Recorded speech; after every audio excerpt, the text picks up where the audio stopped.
All right, well, I must say it feels good to be working on something other than an F-150 today. I actually consider myself to be a little bit of a Toyota truck guy myself.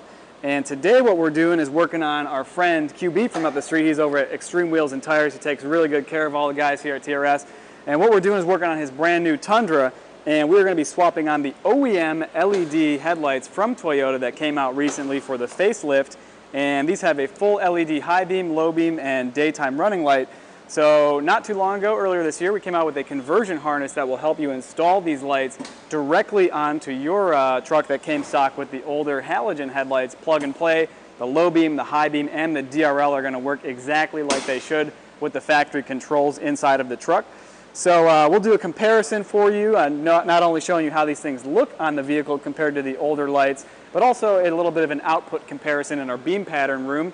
As usual, we have Val on the scene, our local professional installer here in Atlanta, doing all the dirty work for us. Appreciate that, Val. And can't wait to get started and show you guys what these look like. Check it out.